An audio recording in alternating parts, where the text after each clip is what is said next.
नाशिक जिल्ह्यातील त्र्यंबकेश्वर तालुक्यातील मुळेगाव येथे भीषण पाणीटंचाईमुळे ग्रामस्थ आक्रमक झाले असून आज नाशिक जिल्हा परिषदेच्या प्रवेशद्वारावर ठिय्या आंदोलन करण्यात आले। हातात रिकामे हांडे आणि गढूळ पाण्यानं भरलेल्या बाटल्या घेऊन ग्रामस्थांनी प्रशासनाविरोधात जोरदार घोषणाबाजी केली। या आंदोलनाला आयटेक संघटनेनंही पाठिंबा दिला आहे। गावात विहीर असूनही पाण्याची तीव्र समस्या कायम आहे।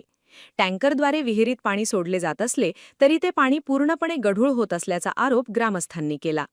त्यामुळे नागरिकांना स्वच्छ पिण्याच्या पाण्यापासून वंचित राहावे लागत असून आरोग्याचा गंभीर प्रश्न निर्माण झाला आहे। दरम्यान जलजीवन मिशन अंतर्गत 3.5 कोटी रुपये खर्च करून गावात पाईपलाईन टाकण्यात आली। मात्र ही पाईपलाईन अनेक ठिकाणी फुटलेली असून त्याची दुरुस्ती अद्याप करण्यात आलेली नाही। त्यामुळे कोट्यावधी रुपये खर्चूनही ग्रामस्थांना पाण्यासाठी वणवण भटकावे लागत असल्याची संतप्त प्रतिक्रिया आंदोलकांनी व्यक्त केली। अनेक महिलांना खोल विहिरीवर तासनतास थांबून पाणी भरावे लागत असल्याने नागरिकांमध्ये प्रचंड नाराजी आहे।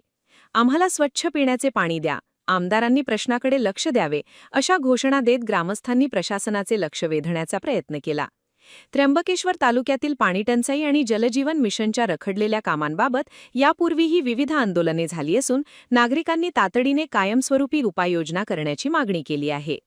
तालुक्यातील मुळेगाव हे गाव आहे। या गावात 12 वस्त्या आहेत। 2 वाड्यांमध्ये आजपर्यंत विहिरीचं याच्यातलं पाणी नळाने पाणी आजपर्यंत 78 वर्षानंतर नळाला पाणी कसं येतं हे गावाला पाहता आलं नाही। आता प्रयत्न करून या गावामध्ये जलजीवन मिशनमधून 3.5 कोटी रुपये खर्च करून पाईपलाईन करण्याचा प्रयत्न झाला।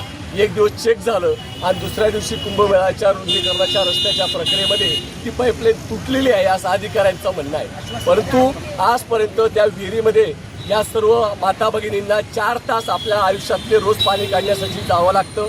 रोज त्यांना हाताचे विकार झालेले आहेत। 4 महिलांचा त्या ठिकाणी मुलींचा मृत्यू झालेला आहे। एक आजीबाई आतापर्यंत जखमी झालेली आहे। तरी सरकार प्रशासनाला जाग येत नाही आणि म्हणून आज आम्ही या ठिकाणी निदर्शने केले आहेत। आमची मागणी आहे की स्वातंत्र्य मिळालं पण कुणाला मिळालं? जवळच असलेल्या 40 किलोमीटर ठिकाणी असलेल्या या गावामध्ये जर पाणीसाठी महिलांना 30 किलोमीटर पावसाळ्यामध्ये सुद्धा चिखलातून जावं लागतं, त्याची व्यवस्था नाही, पिण्यासाठी शुद्ध पाणी मिळत नाही आणि म्हणून या ठिकाणी आम्ही आंदोलन करतोय। आज आम्ही सांगणार आहोत 8 दिवसात ती पाईपलाईन दुरुस्त झालीच पाहिजे, अन्यथा आम्ही इथं बेमुदत आमरण उपोषणाला बसणार आहोत। हा इशारा आज सर्व ग्रामस्थांच्या वतीने आम्ही आज देत आहोत।